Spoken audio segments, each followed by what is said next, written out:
Bonjour et bienvenue sur Algomius. J'ai souvent la question de gens qui commencent à développer et qui me disent comment est-ce que je peux devenir en fait un meilleur programmeur, comment est-ce que je peux avoir plus d'intuition. En fait, j'ai pas vraiment la réponse à cette question, mais en ce qui me concerne, ce qui m'a rendu meilleur développeur, c'est justement de pratiquer. C'est-à-dire, c'est de se mettre à un langage et d'essayer de résoudre tous les problèmes qui se posaient à nous au travers de ce langage. Alors c'est un petit peu difficile de se lancer des challenges à soi-même, de dire tiens je vais essayer de faire ci ou je vais essayer de faire ça. C'est pour ça en fait qu'il y a des sites qui vous proposent en fait des challenges de programmation. C'est-à-dire des énigmes à résoudre en fait que vous ne pouvez résoudre qu'à l'aide d'un langage de programmation, puisque l'énigme en fait est beaucoup trop longue à faire de tête ou alors de le faire avec un papier, un crayon, un stylo. Dans cette veine-là, j'aimerais vous proposer donc de nous regarder un petit peu les challenges du site Advent of Code, qui est en fait un site qui propose, pendant le mois de décembre, des puzzles, c'est-à-dire entre le 1er et le 25 décembre, il propose en fait un calendrier de l'Avent pour les développeurs. Chaque jour, en fait, arrive un nouveau puzzle à résoudre. Ok. Alors c'est vraiment intéressant parce que ça repose sur des notions de programmation et d'algorithmie assez diverses. On aura de l'utilisation de tableaux en 2 dimensions, on aura du parcours de chaînes de caractères, du parcours de tableaux, ce genre de choses. On est toujours sur un grand volume de données, donc on aura aussi une partie optimisation, parce que si on résout quelques puzzles avec une stratégie de force brute, eh bien en fait il y a de grandes chances que la résolution de l'énigme prenne en fait plusieurs jours. Donc il y a aussi une dimension de dire voilà, c'est pas seulement trouver la solution, mais c'est aussi la trouver dans un temps acceptable. Et donc ça peut être intéressant un petit peu de se challenger, de voir un petit peu où on en est, de voir à quel niveau on se situe. C'est aussi intéressant parce que ça permet de se familiariser avec un problème, d'essayer de le résoudre, et une fois qu'on l'a résolu, on peut aller voir aussi comment d'autres personnes l'ont résolu, et ça nous permet en fait d'évoluer en tant que programmeur. On va piocher simplement des choses, des bonnes idées à gauche à droite, peut-être une structure plus adaptée pour les données, peut-être une optimisation au niveau du temps de traitement, une découverte de cycle ou quelque chose comme ça. Alors pourquoi c'est intéressant de se challenger? Parce qu'en fait, ça va nous permettre d'avoir de plus en plus d'intuition pour aborder un problème. Et on va voir qu'en faisant ce genre de challenge, en fait, on va se rendre compte assez vite que on va pouvoir assimiler un nouveau problème à un problème que l'on a déjà rencontré, et donc, du coup, essayer de résoudre un petit peu par analogie. Alors voilà un petit peu de quoi je vais parler dans les prochaines vidéos. Et aujourd'hui, on va donc aller sur le site Advent of Code, et pour le challenge 2023, on va donc essayer de résoudre le puzzle numéro 1. Alors le puzzle numéro 1, il va nous amener plusieurs compétences nouvelles. Il va nous permettre déjà de lire en entrée un tableau de texte, d'essayer de retrouver des éléments dans un fichier de texte, et dedans, il va nous permettre aussi de lire le fichier ligne par ligne. Chaque ligne étant une chaîne de caractères, nous allons essayer de chercher des caractères distinctifs dans une chaîne de caractères. Donc ça va nous poser quelques petits problèmes, de chercher les éléments dont on a besoin, et ensuite on va recombiner la solution. L'idée de l'énigme aussi, il y a une grosse partie où l'énigme est peut-être posée de façon un petit peu inattendue, peut-être un peu bizarre, c'est-à-dire que c'est pas un problème qu'on rencontre couramment en entreprise. Là, par exemple, on va vous parler d'elfes qui vous proposent des jeux, qui vous demandent de les dépanner sur certains problèmes, et ainsi de suite. Il y a un contexte un peu féerique qui sort un petit peu de la routine qu'on pourrait retrouver au travail, quoi. Et donc, on va essayer d'aider ces elfes tout au long des 25 jours, qui entre le 1er et le 25 décembre, et ils vont nous récompenser avec des étoiles qui nous permettront de savoir qu'un défi a été réalisé. Donc aujourd'hui, on va parcourir un fichier, on va parcourir des chaînes de caractères, et on va essayer de retrouver des informations dans des chaînes de caractères. Bon, nous allons donc nous attaquer au premier puzzle de ce calendrier de l'Avent du développeur. Et donc pour cela, il faut se rendre en fait sur le site adventofcode.com et vous allez vous retrouver directement sur le challenge 2023. Alors l'Advent of Code, c'est un challenge qui est récurrent tous les mois de décembre et qui existe déjà depuis quelques années. On va travailler sur le 2023 et on va s'occuper du premier puzzle. Alors le jour où je fais cette vidéo, on est le 15, donc vous voyez en fait que les 15 premiers puzzles sont déjà disponibles. Le 16e va être disponible dans 19h40. Et donc tous les jours, en fait, un nouveau puzzle va s'ouvrir. Donc on va s'occuper du premier puzzle, donc qui porte le numéro 1, et vous voyez en fait que pour chaque puzzle, on peut obtenir 2 étoiles. La première étoile, en fait, c'est tout simplement une résolution d'un puzzle qui est souvent assez simple. On ne demande pas vraiment de notion d'optimisation ou ce genre de choses. Et pour obtenir la deuxième étoile, on va reprendre le problème qui est posé par le puzzle et on va essayer d'y inclure soit une notion d'optimisation, soit une difficulté supplémentaire, enfin quelque chose qui va un petit peu plus loin par rapport au projet. Mais les deux projets sont vraiment liés. C'est ça qui est intéressant aussi. L'idée aussi, c'est qu'à chaque fois que l'on débloque un puzzle, en fait, il y a une partie de la fresque qui commence à se dévoiler sur la partie gauche. Donc là, ça va se débloquer progressivement jusqu'au 25 décembre. 25 décembre, c'est donc le moment où on aura la possibilité de cumuler les 50 étoiles, 2 étoiles par jour, sur 25 jours, ça fait bien 50. Là, pour l'instant, effectivement, on est le 15, on a la possibilité que de débloquer 30 étoiles. Bon, donc on va essayer de comprendre un petit peu comment marchent ces puzzles, et on va voir que chacun des puzzles a une difficulté différente. C'est pas parce que la difficulté n'est pas croissante, c'est pas parce qu'à un moment donné vous n'arrivez pas à faire le 8 que c'est fichu pour le reste. Tout simplement, les puzzles ont vraiment des niveaux de difficulté très différents, ils font intervenir des notions différentes, des structures de contrôle différentes. Bref, c'est assez intéressant et assez varié ce que l'on peut faire avec ce genre de structure. Alors on va essayer de l'expliquer le plus possible, ces éléments de structure, pour être le plus clair. Je vais tout de suite prendre un Excel pour que l'on puisse effectivement travailler avec. Ok, donc on va se lancer sur le puzzle 1, et on va s'apercevoir en fait que c'est une petite histoire qui vous est contée, et cette petite histoire, à chaque fois, elle a un espèce de background, et en fait, l'idée c'est que les elfes, cette année, ont peur qu'il ne neige pas pour Noël, et donc ils vont vous demander simplement de les aider sur 25 problèmes qu'ils ont. Alors 25 problèmes qui sont décomposés effectivement en deux volets, et lorsque vous aurez solutionné chacun de ces 25 problèmes, eh bien je pense qu'on va pouvoir rétablir la neige pour Noël. Alors là pour l'instant on n'y est pas encore, donc je ne sais pas où ça va s'arrêter, mais on va regarder un petit peu comment on peut aider ces elfes. Alors, on va expliquer un petit peu comment marche ce genre de puzzle, et on va s'apercevoir que, à la différence peut-être d'autres sites comme Coding Game par exemple, on va pas avoir à mettre en place un programme directement, on va simplement avoir besoin de la réponse. Donc c'est-à-dire que pour solutionner le problème, vous êtes libre de la méthode que vous employez. Vous pouvez utiliser n'importe quel langage de programmation, vous pouvez même utiliser Excel sur certains puzzles. Le seul chose que vous ne pouvez pas faire, c'est le faire à la main, parce que sinon ça vous prendrait plusieurs jours. Et ils ont fait en sorte que l'entrée du problème soit assez longue pour que vous ne puissiez pas, en fait, la faire à la main. Bon, alors ce premier puzzle, qu'est-ce qu'il nous dit ? Donc il explique un petit peu, il y a bien 2 puzzles par jour, le deuxième étant un peu une extension du premier. Alors on va essayer de comprendre un petit peu ce qui se passe. Ils veulent voilà, faire neiger pour Noël, et ils se sont rendus compte, donc la description du problème commence ici. Ils étaient en train de faire les ajustements finaux, donc je pense pour faire neiger, et en fait ils avaient un document de calibration sur lequel en fait il y avait des instructions pour pouvoir faire neiger. Et ils se sont rendus compte en fait que ce document a été finalement rédigé par un elfe très très jeune qui, excité par la mission qui lui a été confiée, est peut-être allé un petit peu vite et a mis un peu le bazar dans le document. Donc ça veut dire que les elfes maintenant ont du mal à lire ce document puisque les informations sont un petit peu mélangées. Et donc ils font appel à nous, développeurs que nous sommes, pour pouvoir les aider à retrouver leurs informations. Effectivement, en tant que développeur, retrouver des informations dans une mine d'informations, ça fait partie un petit peu de notre boulot. Ok, donc on va nous donner un exemple de document de calibration, et on va essayer de voir ce que l'on peut faire. Alors, comment est-ce que ça marche ? On va nous donner un document qui est basé sur plusieurs lignes. Ok, et les informations de calibration, on va les obtenir en fait en prenant le premier chiffre de chaque ligne, et en prenant le dernier chiffre de chaque ligne, en les combinant. Donc on a le premier chiffre et le deuxième chiffre, on va les mettre ensemble, donc on a le chiffre des dizaines et le chiffre des unités. Et ensuite, une fois qu'on aura fait ça ligne par ligne, on va simplement additionner tous les nombres de deux chiffres en fait, que l'on a sélectionnés, on va en faire la somme, et on va les afficher. Et ça, c'est la solution de notre problème. Ok.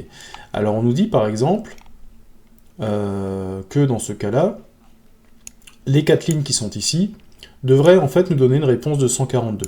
Donc en fait, dans chaque puzzle, il y a un exemple qui nous est donné, et cet exemple, il peut vous aider en fait à trouver le résultat. Donc, on va déjà travailler sur ce puzzle, on va le récupérer, c'est-à-dire que je vais juste faire je vais récupérer ces lignes-là, je vais ouvrir un Visual Studio Code, et je vais faire un input. Alors on est sur le premier puzzle, alors input 1, je vais l'appeler simple.txt, voilà, et je vais coller les lignes qui sont là. Ok. J'ai rajouté un retour à la ligne à la fin, pour que toutes les lignes soient identiques. Toutes les lignes terminent donc par un retour à la ligne. Ok, donc ça va être notre cas d'exemple. Et si on va un petit peu plus loin dans le puzzle, vous allez voir, alors moi j'ai déjà répondu au puzzle, hein. Alors là il y a ma réponse au puzzle qui a validé mon puzzle. Alors attention, c'est pas vous ne pouvez pas récupérer ma réponse et penser qu'elle va marcher pour vous. Les entrées en fait vont être différentes pour chaque personne qui participe en fait au challenge. Donc en fait vous ne pouvez pas juste prendre ma réponse et puis la mettre et vous attendre à ce que le puzzle soit validé. Vous devez vraiment en fait faire votre version et voir en fait la réponse que ça donne. C'est pour ça que si vous faites le puzzle chez vous et que vous comparez à la réponse que moi j'obtiens, on n'aura pas la réponse identique. Par contre, le bon programme amènera la bonne réponse en fonction de l'entrée que vous avez. Si vous avez un peu plus loin, vous allez avoir quelque chose qui s'appelle Get Your Puzzle Input. Ça, c'est un lien. Si vous cliquez dessus, vous allez récupérer le fichier pour lequel vous devez calculer la réponse. Donc vous avez un petit fichier de test dont vous connaissez la réponse pour tester votre programme, et vous avez un fichier plus long dont vous devez déterminer la réponse. Donc ce fichier, je vais simplement faire un enregistrer sous temp, voilà, et celui-là, je vais l'appeler input1.txt, hein, puisque ça, c'est vraiment l'enregistrement sur lequel je vais devoir me baser pour avoir ma réponse. Ok, donc il est là. Donc vous voyez qu'il est un petit peu plus long. Ouais, il y a 1000 lignes, mais en fait, le procédé va être le même, et bien souvent, si votre programme marche pour le petit exemple, il marchera naturellement également pour le grand. Bon, donc c'est le moment en fait de commencer à créer notre programme. Alors moi j'ai choisi Python pour programmer la solution. Néanmoins, je vais faire un petit peu plus grand pour que ce soit un peu plus clair ce que j'écris. Néanmoins, je vais pas forcément utiliser de la syntaxe qui est vraiment propre à Python. J'aimerais vraiment que, même si Python n'est pas votre langage de programmation, que vous vous rendiez compte en fait que dans votre langage de programmation préféré, il y a des équivalences à ce que je vais faire en Python.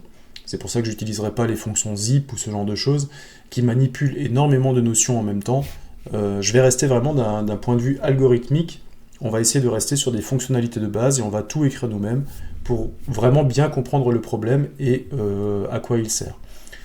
Une fois que vous aurez bien compris le problème, si vous êtes à l'aise avec votre langage de programmation, vous trouverez forcément des fonctionnalités plus adaptées ou plus rapides qui vous ramèneront votre résultat.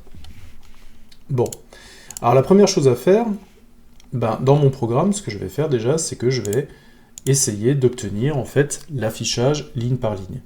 Je veux effectivement, dans mon fichier, je veux traiter d'abord cette ligne, puis récupérer le 1 et le 2. Une fois que j'ai fait ça, je veux traiter cette ligne, et ainsi de suite. Donc ça veut dire que je veux pouvoir décomposer en fait mon fichier ligne par ligne. Alors ça, c'est quelque chose qui se fait dans tous les langages de programmation, hein.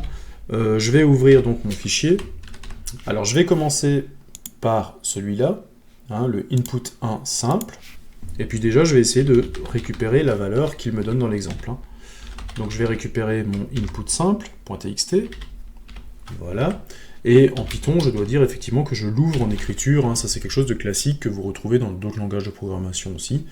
Je me suis simplifié la tâche en mettant le fichier txt exactement dans le même répertoire que mon programme Python, ce qui fait que je ne suis pas obligé de spécifier des chemins ou des répertoires. Je me suis simplifié la tâche à ce niveau-là. Et ensuite, je vais simplement parcourir mon fichier, et je vais dire en fait pour chaque ligne dans le fichier, eh bien, fais quelque chose. Alors je peux déjà vérifier si effectivement je récupère bien toutes les lignes, et pour faire ce genre de choses, je vais tout simplement faire un print de la valeur de x. Et si je lance Python p1.py, je m'aperçois effectivement que je mets bien toutes les lignes de mon côté. Alors par contre, j'ai effectivement encore j'ai l'impression que j'ai une ligne vide en fait entre chaque ligne. Alors ça vient d'où? Eh bien ça vient du fait que Python va lire ligne par ligne, mais chaque fin de ligne en fait est terminé par un retour à la ligne ou un backslash n. Okay, il y a un retour à la ligne, et en plus print est une fonction qui écrit une chaîne de caractères et qui retourne encore une fois la ligne. Donc j'ai un retour à la ligne après le 2, et j'ai encore un retour à la ligne qui est causé par le print. Alors si je veux me débarrasser déjà de ce retour à la ligne, ce que je vais déjà faire, c'est que je vais, dans chaque ligne, je vais juste enlever le dernier caractère. Alors en Python, je vais utiliser la fonction de slice. Dans d'autres langages de programmation, vous pouvez utiliser la fonction substring, par exemple, pour vous débarrasser en fait du dernier caractère. Voilà. Donc, x devient maintenant x privé de son dernier caractère. Et là, vous voyez que j'ai maintenant l'écriture de chacune des lignes et que je n'ai plus de ligne blanche. Ok, ça marche. Alors maintenant, qu'est-ce que je dois faire? Eh bien, imaginons déjà la première ligne. Elle contient un A, B, C, 2. Ok, je vais prendre mon Excel qui est ici, et bien essayer de faire comprendre comment ça marche. Donc j'ai ma première ligne qui contient un A, B, C, 2. Mais attention, il ne faut pas que j'oublie en fait que cette ligne qui a été lue sur le prompt est en fait une ligne, est en fait un string, une chaîne de caractères. Ça veut dire que j'ai pas forcément un comme ça, j'ai plutôt le caractère 1. Ah oui, ça c'est Excel, j'adore. Est-ce que si j'en mets 2, ça marche? Ok. Donc, tout ce que j'ai ici, pour l'instant, ce sont des caractères. Il ne faut pas que j'oublie, parce que, comme je veux pouvoir faire des opérations à la fin, si je veux faire une somme avec des caractères, je sais que je vais avoir une concaténation, alors que si je fais une somme avec des entiers numériques, je vais avoir en fait une somme arithmétique.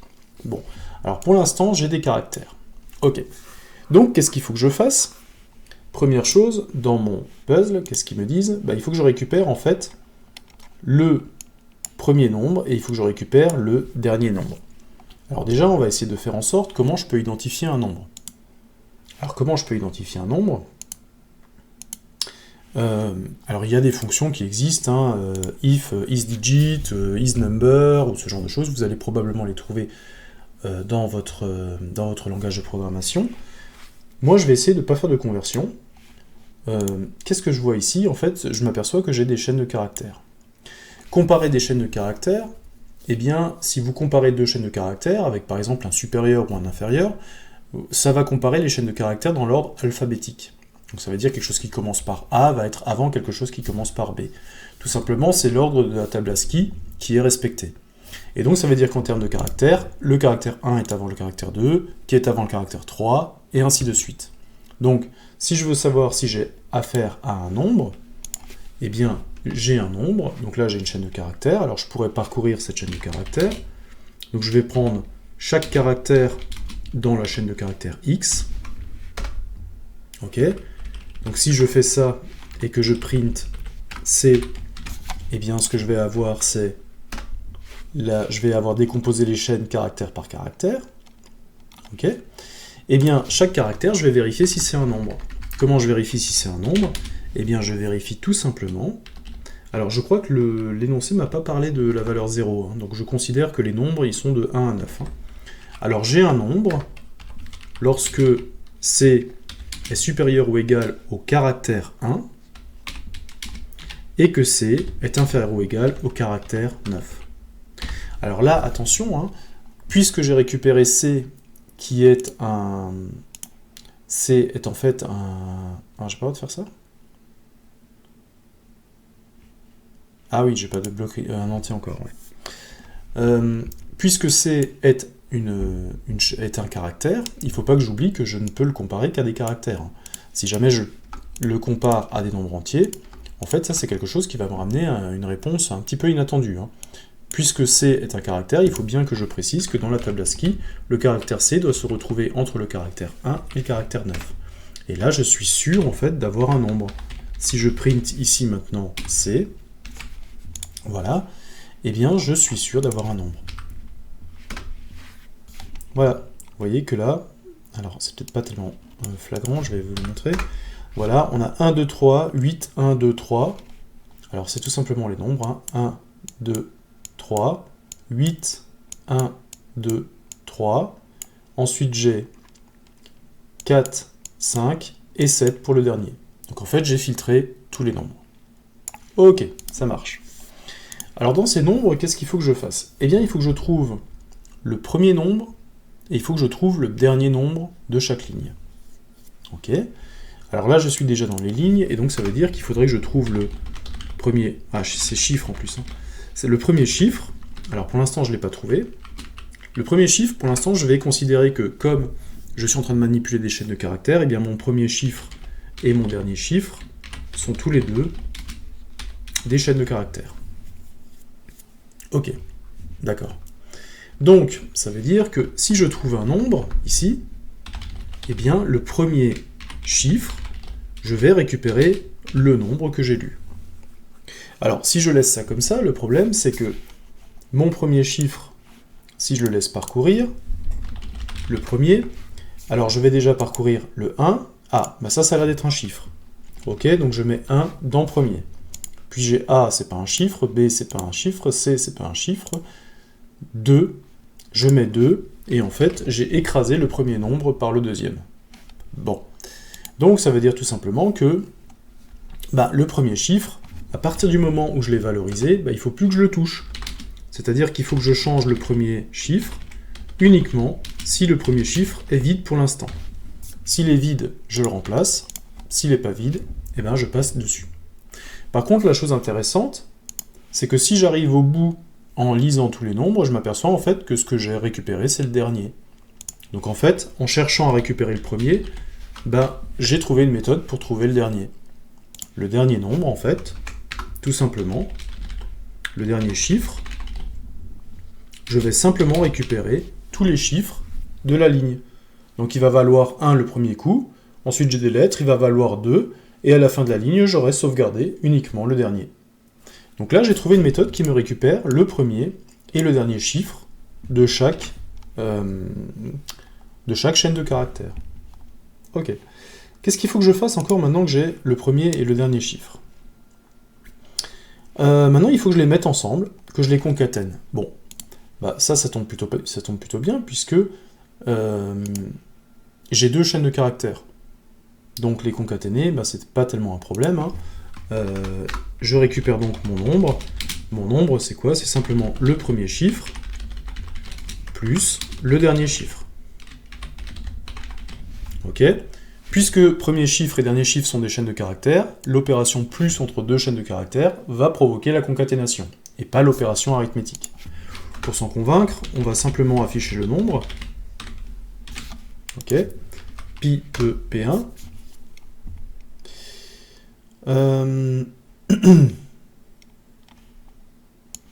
Alors, qu'est-ce qu'il m'a affiché? Ah oui, il ne faut pas que je le fasse à chaque fois, il faut que je le fasse à la sortie de la boucle. Effectivement, il faut que je le fasse une fois que la boucle est terminée, une fois que j'ai parcouru toute la chaîne. Hein. Donc il m'écrit 12, 38, 15, 77. Je vérifie par rapport à l'énoncé. L'énoncé me dit... il faut que je récupère 12, 38, 15, 77. Ok. Et maintenant, ces nombres, eh bien, je dois les cumuler pour obtenir 142. Ok, ça marche. Bon, j'ai plus grand chose à faire en fait. Hein. Ce que je vais faire tout simplement, c'est que je vais créer une somme. Et dans cette somme, je vais pour l'instant mettre la valeur 0. Et à la fin, ce que je veux, c'est afficher cette somme. Ok. Cette somme, je vais faire quoi? Eh bien, dans chaque tour de boucle, il faut que je prenne le nombre en plus. C'est-à-dire que j'avais vu que mes différentes... Alors, je ne sais plus quelles sont les valeurs. Hein. C'est quoi? 12, 38, 15, 77. Alors, le premier va me donner 12. Ensuite, je vais avoir 38. Ensuite, je vais avoir 15. Ensuite, je vais avoir 77. Ok. Et donc, je vais avoir une somme qui, au départ, vaut 0. Ok.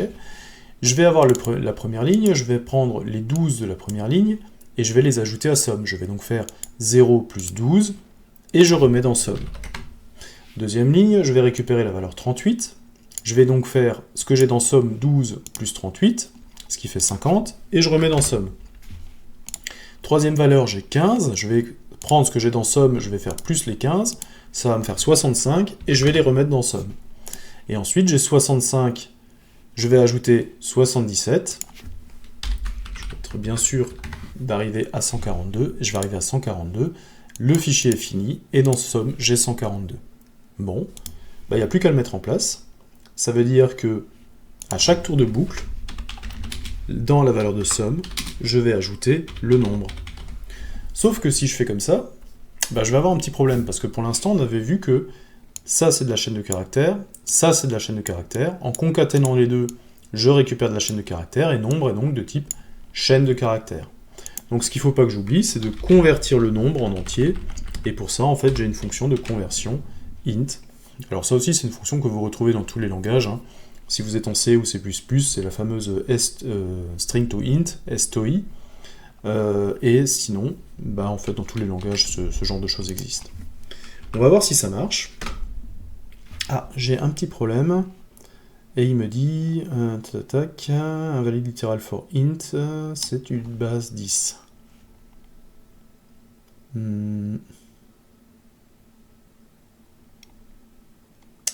Invalid literal for int.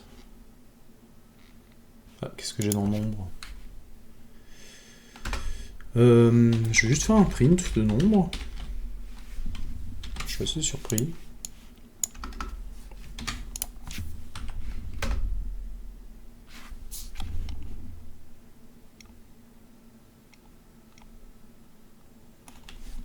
Ah oui, oui, je l'ai pas fait au bon endroit, mais bien sûr. Alors attendez, là j'ai récupéré le premier chiffre, le dernier chiffre. C'est le nombre que j'avais pas placé au même endroit, oui. Il faut que j'attende la fin de la chaîne du traitement de la chaîne de caractères, et c'est à la fin de la chaîne de caractères que je récupère le nombre, le premier et le dernier. Ok. Et c'est à ce moment-là, du coup, qu'il faut que je fasse la somme. Ouais, j'étais pas dans la bonne boucle. Donc, somme, eh bien, à chaque tour de boucle, j'ajoute en fait la valeur entière qui correspond au nombre que j'ai récupéré. Et là, normalement, je devrais être bon. Je récupère la valeur 142. Ok, ça marche.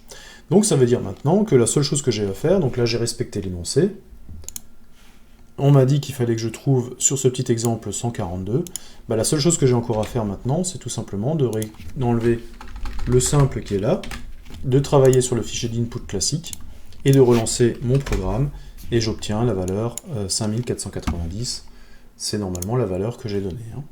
Oui, ça marche.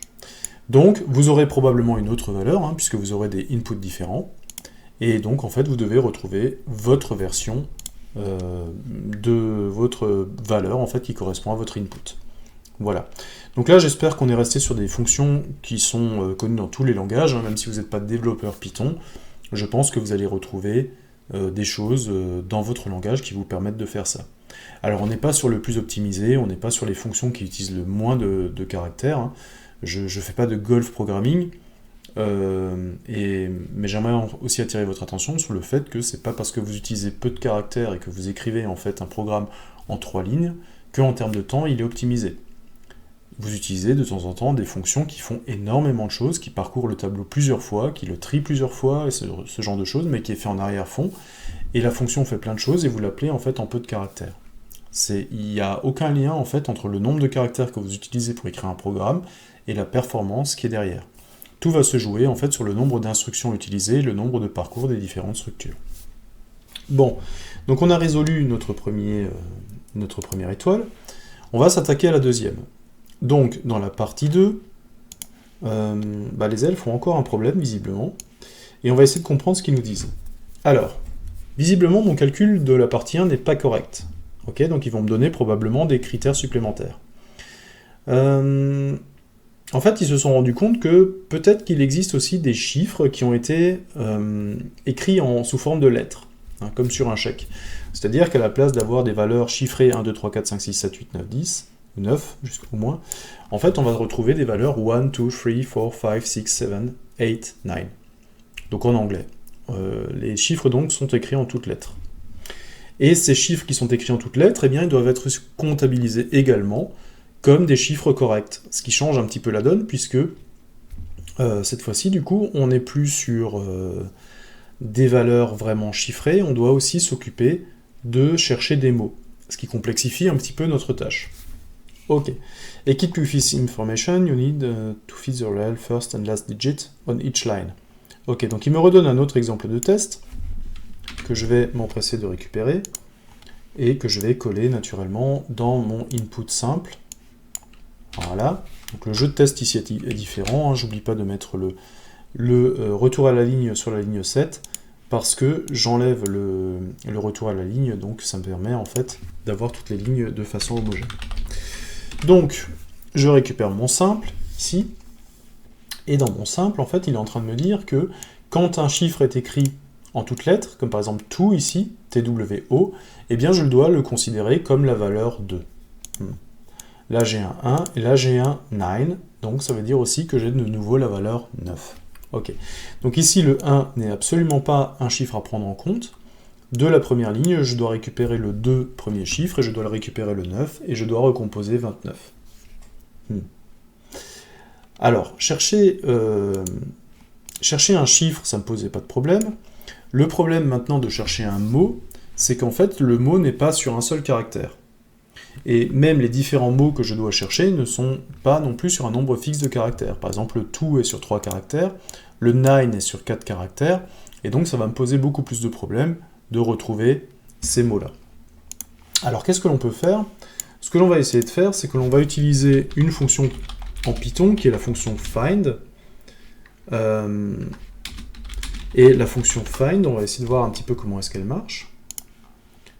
Je vais regarder un petit peu. Et cette fonction find, pourquoi je me permets de l'utiliser? Parce qu'en fait, elle existe dans la plupart des langages de programmation. La fonction find, elle va me permettre de récupérer un texte dans un texte. Par exemple, là, j'ai un texte hello machin, et je cherche si welcome appartient au texte. Ok. Et donc find méthode, voilà. Alors find retourne soit l'indice à laquelle se trouve la lettre, ou le mot, soit elle retourne -1 si le mot n'a pas été trouvé. Ok. Ça veut dire par exemple que si dans 1 A, B, C, je cherche B, eh bien il va me renvoyer, la première lettre c'est 0, 1, 2, 3, 4, il va me renvoyer la valeur 2 qui correspond à B. Ok. Si jamais je cherche D, eh bien D n'existant pas dans la chaîne de caractères, il va me renvoyer la valeur -1. Bon, on va essayer de se baser là-dessus pour retrouver le premier nombre. Alors on va essayer de se baser là-dessus et sur autre chose, c'est que à la fin, il faut aussi que la chaîne de caractères qui est symbolisée par TWO, en fait, me ramène la valeur 2. En fait, à un moment donné, je vais devoir convertir en fait la valeur TWO en sa valeur numérique. Bon, c'est vraiment des nouvelles contraintes que j'ai ici. Alors ce que je vais faire, c'est que je vais créer en fait une table de conversion. Une table de conversion qui, à partir d'une chaîne de caractères qui contient un nombre, me donne la valeur numérique du nombre. Ok ? Alors ça, je vais la créer. Comment je peux l'appeler? Je vais l'appeler table de conversion. Et je vais utiliser une structure dictionnaire, puisque la structure dictionnaire, elle va me permettre d'associer une clé à une valeur. Et donc là, je vais associer une clé chaîne de caractères à sa valeur chiffrée. Ça aussi, hein, alors je me permets d'utiliser le dictionnaire parce que en C, en C++, ça va être la map. Bref, dans tous les langages de programmation, on retrouve également ce genre de choses. Hein. Donc je vais associer en fait 1, je vais l'associer à la valeur 1. Donc c'est 2 points dans la map. Ok? Et je vais le faire comme ça pour toutes les chaînes de caractères. 1, 2, 3, 4, 5, 6, 7, 8, 9. Ok? Et donc je vais dire que 1 c'est 1, 2 c'est 2, 3 c'est 3, 4 c'est 4, 5 c'est 5, 6, 6, 7, 7, 8, c'est 8, et 9. On s'arrête ici. J'ai pas vu de... Je pense toujours pas qu'il y a de 0, et le reste c'est sur un caractère. Ok. Alors puisque je suis en si bon chemin, en fait, pourquoi est-ce que je ne ferais pas la même chose, en fait, avec les chaînes de caractères directement, qui sont des chiffres également. Comme ça, ça me permettrait d'utiliser la même structure pour rechercher tous les éléments. Donc c'est-à-dire que je vais augmenter encore la taille de ma structure, je vais la remplacer ici pour qu'on voit tout. Et je vais dire, il n'y a pas que one qui vaut 1, il y a aussi le caractère 1, le caractère 2 vaut 2, le caractère 4 vaut 4, et je vais utiliser, comme je mets déjà en place une table de conversion, et bien cette table de conversion va me permettre de convertir également mes chiffres en chaîne de caractères, va me permettre de les convertir en fait en valeur numérique. Voilà, et donc j'ai ma table de conversion. Alors comment ça marche cette table de conversion? Alors c'est plutôt facile, hein. Je vais mettre ça en commentaire pour expliquer un petit peu, puis on reviendra dessus après. Comment ça marche? Si par exemple j'ai conv ici, et que je veux afficher conv de, par exemple, tout, ok, eh bien ça va me donner 2. C'est-à-dire que conv, ce que je vais lui spécifier entre crochets, à la différence d'un tableau, là je suis dans un dictionnaire, donc j'ai le droit de lui spécifier une chaîne de caractères, et ça va essayer de chercher dans la liste des éléments de gauche du dictionnaire, est-ce que je trouve tout? Oui, j'ai trouvé tout, donc du coup je renvoie la valeur qui est associée à tout, qui est 2. Voilà. Donc j'ai une table de conversion maintenant qui est prête à être utilisée. Ok, ça marche. Alors comment je vais faire? Donc il me faut toujours, j'ai toujours ce problème où il me faut un premier chiffre et il me faut un dernier chiffre. Ok. Alors je vais reprendre l'exemple qui est donné ici et on va essayer de récupérer les résultats.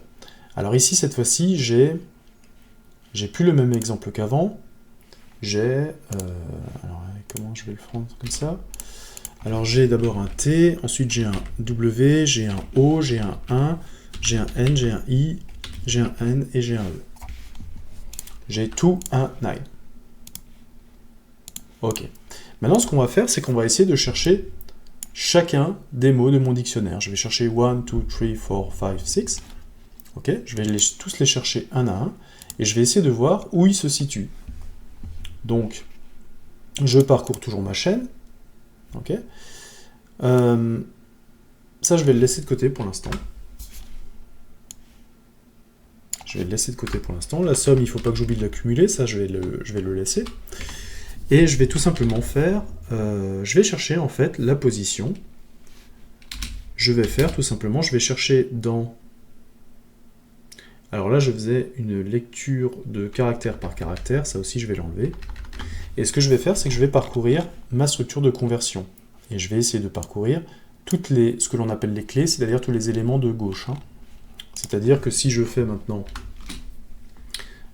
for les éléments qui se trouvent dans mon tableau de conversion, mais au niveau des clés, c'est-à-dire des éléments de gauche, ok, je vais juste faire un print de E pour qu'on voit bien à quoi ça correspond.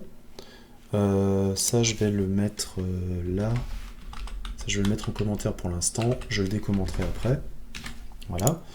On va essayer de voir ce que ça donne. Voilà.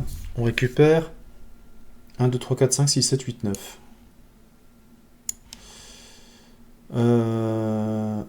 Ah oui, pardon. Non, encore au-dessus. Ok. 1, 2, 3, 4, 5, 6, 7, 8, 9, 1, 2, 3, 4, 5, 6, 7, 8, 9. Donc je récupère en fait tous les éléments de gauche de ma table de conversion. Et maintenant ce que je vais faire, c'est que je vais essayer de voir si ces éléments de gauche se retrouvent en fait dans ma chaîne de caractères. Donc je vais chercher la position, et je vais chercher en fait, est-ce que dans la ligne X que je suis en train de traiter, est-ce qu'éventuellement je pourrais retrouver l'élément E. Ok, donc là, est-ce que je vais chercher, dans toute la tour de boucle, je vais chercher en fait, est-ce que 1 est dans la chaîne? Est-ce que 2 est dans la chaîne? Est-ce que 3 est dans la chaîne? Et ainsi de suite. Je vais chercher en fait tous les éléments que je peux récupérer là-dedans. Ok. Alors find me donne la première occurrence d'un nombre, c'est-à-dire que s'il y a plusieurs occurrences, il va me retourner que la première. Bon. Et puis pour bien voir si ça marche, en fait je vais faire si pos est différent de -1, parce que je rappelle que find renvoie -1 si jamais il ne trouve rien. Ok, je peux simplement indiquer que l'élément E, ok, il se trouve à la position pos. Alors je vais faire ça un petit peu plus joliment pour qu'on voit bien l'écriture. Hop. Donc on va me dire que E se trouve à POS, et ce que je vais faire aussi ici, c'est que je vais afficher X, pour qu'on sache bien en fait dans quelle chaîne de caractères on travaille. Ok. Je vais relancer mon programme, et vous voyez que, alors je vais monter tout en haut, donc 2, 1, 9, eh bien il a trouvé tout à l'indice 0, effectivement, hein, il y a tout depuis le début, donc tout commence à l'indice 0, 9 commence à l'indice 4, normal, hein, 0, 1, 2, 3, 4, ok, 9 commence bien à 4, et 1 commence à l'indice 3, il est bien ici. Et donc je suis arrivé en fait à retrouver les différentes positions des nombres, alors à la fois des nombres écrits en lettres et des nombres écrits en chiffres.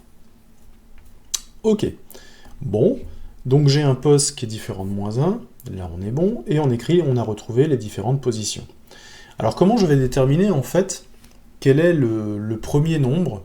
Moi, ce que je cherche toujours en fait c'est le premier nombre. Je vous rappelle qu'à la fin, moi j'essaie de recomposer mon nombre en disant que j'ai mon premier nombre plus mon dernier nombre. Hein. C'est ça que j'essaie de faire. Donc j'essaie de déterminer le premier nombre et le dernier. Et bien le premier nombre, c'est tout simplement celui qui va avoir l'indice le plus petit. Là par exemple, le plus petit c'est 0, donc c'est tout. Si je vais dans le deuxième mot, là j'ai 0, j'ai 8. Là, le plus petit nombre c'est 3, c'est 1.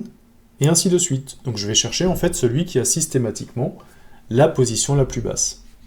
Ok, alors comment je vais faire? Bah, je vais devoir dire en fait, je vais prendre le premier nombre. Alors le premier nombre cette fois-ci, comme je peux le récupérer avec mon dictionnaire, lui, eh bien, il va directement valoir une valeur numérique. Hein. Cette fois-ci, j'ai plus forcément une chaîne de caractères. Et je vais prendre en fait la position du premier nombre. Et la position du premier nombre, je veux en fait que ce soit la plus petite possible. Alors quelle est la valeur d'initialisation qui peut être intéressante ici? Eh bien, ça veut dire quoi? Ça veut dire par exemple que si je trouve ici 9, je vais être en position 4. Mais si après je trouve 1 qui est en position 3, eh bien c'est celui-là qui va être le nouveau. Et si je trouve 2 qui est en position 0, c'est celui-là qui va être le nouveau plus petit. Donc en fait, je veux toujours trouver plus petit. Donc ma valeur d'initialisation, je vais tout simplement prendre la longueur de la chaîne plus 1, et en fait je vais me positionner ici. Donc ça veut dire que peu importe le nombre que je vais trouver, il sera forcément plus petit que la valeur d'initialisation. Ok? Donc ma valeur d'initialisation, c'est quoi? C'est tout simplement la longueur de la chaîne x, et je vais même mettre plus 1 pour être sûr. Ok? Donc le premier nombre, je vais récupérer ma position, je vais vérifier si la position, si effectivement le find a bien retrouvé quelque chose, et l'autre test que je vais faire, c'est est-ce que la position que j'ai sauvegardée pour l'instant pour le premier nombre, est-ce qu'elle ne serait pas supérieure à la position que je viens récupérer dans le dernier find? C'est vraiment ce que je viens d'expliquer ici, c'est, voilà, j'étais pour l'instant, ma position pour l'instant elle était là, j'étais sur 4, parce que 9 j'avais trouvé 9, mais si maintenant 1 me permet de trouver 3, bah 3 c'est plus petit que 4, donc 1 est le nouveau nombre en fait qui est le premier. Et ensuite si je trouve tout avec 0, ben 0 étant plus petit que 3, eh bien c'est celui-là qui est le nouveau 0. Et c'est exactement ce que je fais là, si je trouve une position avec mon find qui est avant la première position que j'avais en mémoire jusqu'à maintenant, eh bien, ça veut dire que la position du premier élément devient en fait la nouvelle position que j'ai trouvée avec find. Et le premier nombre, eh bien le premier nombre, je le récupère simplement dans ma table de conversion, et ma table de conversion, je récupère tout simplement, je suis en train de parcourir les éléments clés ici, donc ici ça veut dire que j'ai trouvé E dans ma chaîne, donc ça veut dire que je prends la valeur numérique qui est associée à la chaîne de caractères E. Et voilà, j'ai normalement trouvé le premier nombre. Alors, ça on va le laisser de côté pour l'instant, et on va voir si ça marche. Pour l'instant, est-ce que j'ai bien trouvé le premier nombre? On va faire à chaque fois qu'on a fini la clé, on va faire un print premier nombre. Voilà. Ok. J'ai pas mal de zéros là quand même. Alors, qu'est-ce que j'ai mal fait? Si premier pos est supérieur à pos, ouais.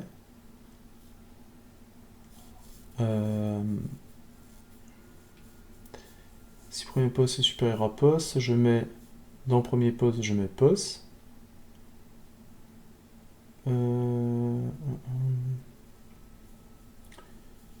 Et dans premier nombre, je mets... Alors attendez, c'est pas parce que... Non, je suis à 0 partout. Qu'est-ce que ça peut être?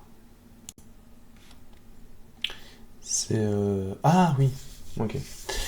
Alors le problème vient tout simplement du fait que, effectivement, si je déclare premier nombre directement dans la boucle, et bien quand je sors de la boucle, premier nombre n'existe plus.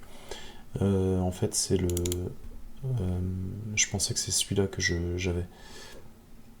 Donc, il faut effectivement que je les sorte de la boucle pour que je puisse les récupérer. Sinon, je ne pourrais pas.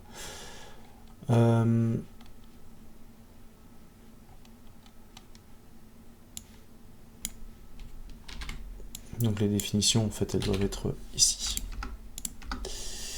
Ok. Donc j'ai bien ma position, et normalement, maintenant, je devrais avoir ce qu'il faut. Voilà. 2, 1, 9, je récupère la valeur 2. Effectivement, c'est bien le premier. 8, j'ai bien le 8. 1, j'ai bien le 1 qui est ici. Ok, ça a l'air de marcher. Donc j'ai récupéré mon premier nombre. Tout a l'air de convenir. Ok. Ce qu'il faut maintenant, c'est que je fasse exactement la même chose pour le dernier nombre. Alors je vais juste copier ça. Je vais créer mon dernier nombre. Dernier pos. Là aussi, il faut que je me pose un petit peu des questions pour savoir comment j'initialise ça. Alors, quelle est la dernière position que je pourrais mettre? Je vais mettre une position qui est plus petite que la première position valide. Donc, la première position valide, ça serait la position 0.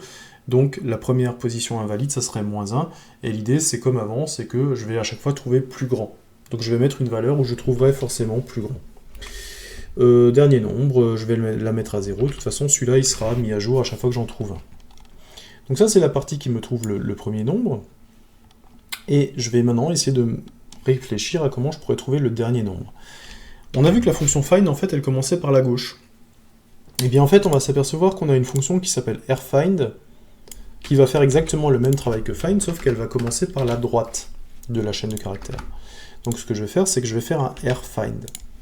Donc, au lieu de regarder par la gauche, je vais commencer par la droite.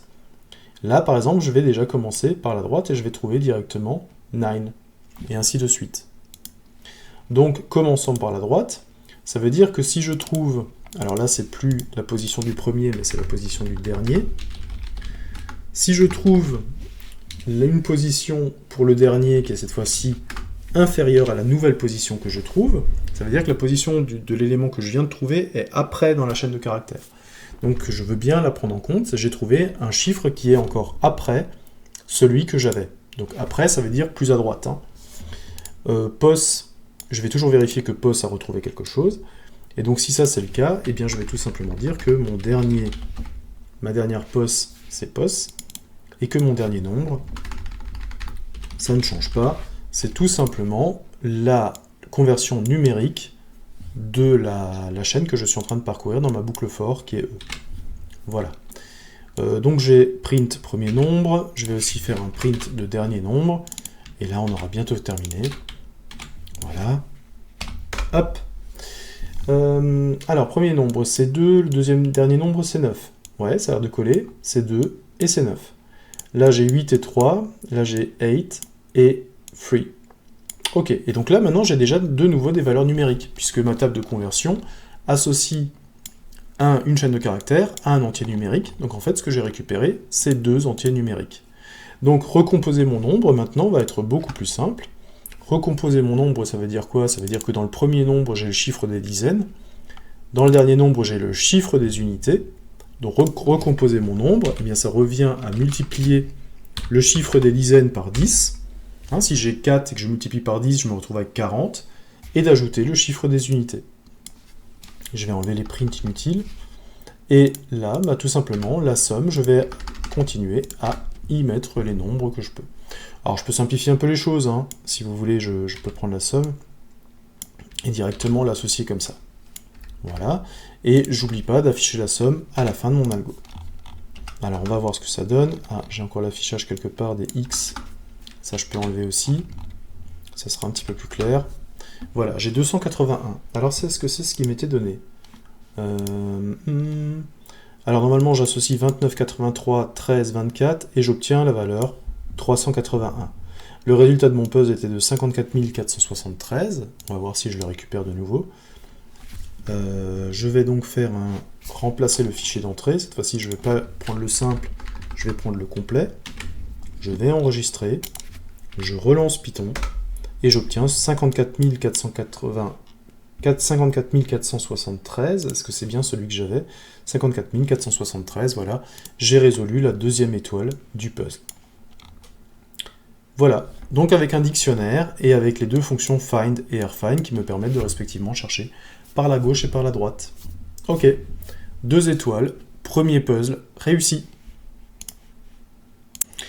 Premier défi validé, pas trop compliqué celui-là, mais il nous a permis en fait de mettre les bases sur des éléments que nous allons réutiliser tout au long des autres défis du même genre. Par exemple, il faut toujours ouvrir un fichier texte et chercher des données à l'intérieur. Maintenant, nous savons comment parcourir un fichier texte, comment l'ouvrir en lecture et comment traiter ce fichier ligne par ligne. Nous avons essayé de voir aussi comment chacune des lignes pouvait contenir des informations utiles à la résolution de notre problème et comment on pouvait rechercher dans une chaîne de caractères. On a notamment vu une structure de données qui était plutôt bien adaptée, qui était le dictionnaire. Ce dictionnaire nous a permis de gagner énormément de temps, puisqu'il nous a permis en fait de créer une table de conversion entre une chaîne de caractères et un entier numérique.